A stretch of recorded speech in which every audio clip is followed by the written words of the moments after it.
Great Wide Nothing stretches from Atlanta to Washington, D.C. to perform with Flowerbomb and Brave by Daniel Warren Hill. Published September 30th, 2021. That's a great title, isn't it? It's punny and conveys most of the pertinent information, unfortunately just a ghost of its former self. Let me explain.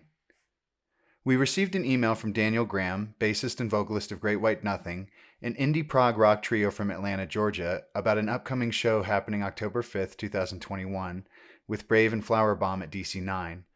I was excited to be learning about a local gig via the touring artist. I think it says a lot for the kind of reach and community building we have so heavily prioritized at Alchemical.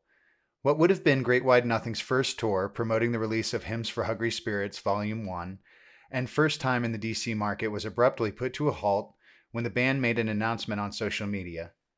It is with great sadness that we must regretfully announce that we have canceled our fall tour due to COVID-19 related concerns.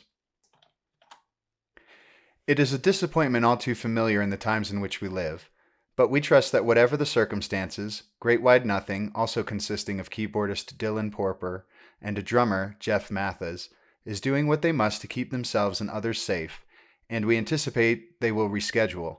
The grapevine says spring 2022, when they have the opportunity, most likely with a similar bill for the night. Graham had expressed how the lineup had come together in all the natural, synergistic community-building efforts we've always appreciated.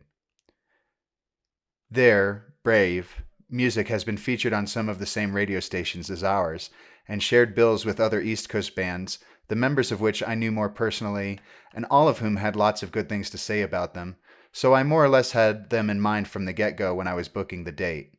Daniel Graham, Great Wide Nothing. Brave would certainly have the history to share common threads with a number of artists from all over the world, and they have also spent time developing and releasing other artists' music, but they are excited to be back into the live music space. We've spent the last couple of years branching out and creating new music projects under our own label, Brave Music. While our core band, Brave, is still going strong after more than 20 years, we wanted to venture into some new musical territories, so we've got a number of other projects including Stellar Death, ambient post-rock metal, Day of Departure, progressive post-rock, and one that is way out of left field called Hyperwar 1989, kind of a retro futuristic synth project. Despite all of these other avenues for creating music, we're looking forward to getting back to playing a live gig as Brave. It feels like it's been a long time, so it'll be sort of a celebration to play music again that spans more than 2 decades. Brave. As to Flowerbomb, they joined the lineup as a result of Graham's exploration on Bandcamp to discover acts that complemented one another, but that don't necessarily reside in that same prog bubble. I'm glad I did, because as a result I found them. Most of their stuff is tagged more as indie post-rock shoegaze alternative, says Graham. I absolutely fell in love with their most recent record, Pretty Dark.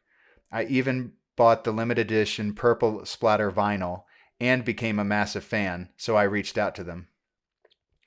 Flowerbomb wows fans and other bands alike. Pretty Dark was the winner of the 2021 Whammy Award for Best Rock Album and contained the single, 2, which also won in the Best Rock Song category for the same year. The album was co-produced by Flowerbomb drummer Dan ABH and by Mark Reeder, whose impressive list of credits is certainly worth visiting, who subsequently invited Flowerbomb to join his label Mutineer Records, which Reeder began in fall 2020. Vocalist and founder Rachel Klein says, Flowerbomb is currently writing and recording new music, filming music videos, and preparing for shows this coming fall. When they're not playing music, Flowerbomb enjoys eating tater tots, watching bad 90s sitcoms, and laughing a lot. Now with the most recent announcement, what was intended to have been a perfect evening of synergy between local and long-distance acts has been transformed into an evening of perfect synergy between local acts, Brave, Flowerbomb, and the latest contribution to the lineup, Jasmine Gillison, who will be joined by her full band. A real treat for those who know how captivating she is as a solo performer. When not awing audiences from on stage, Jasmine has been flexing her multi-instrumentalist muscles as a session bassist at Inner Ear Studios in Northern Virginia. Between now and spring, you'll have plenty of time to familiarize yourself with the music of Great Wide Nothing. We expect to see you singing along. Whose latest album, Hymns for Hungry Spirits, Volume 1, is available now. Meanwhile, we know they'll be missing out, at least for now, on the chance to catch Brave, Flowerbomb, and Jasmine Gillison all on the same stage. Don't let that be you.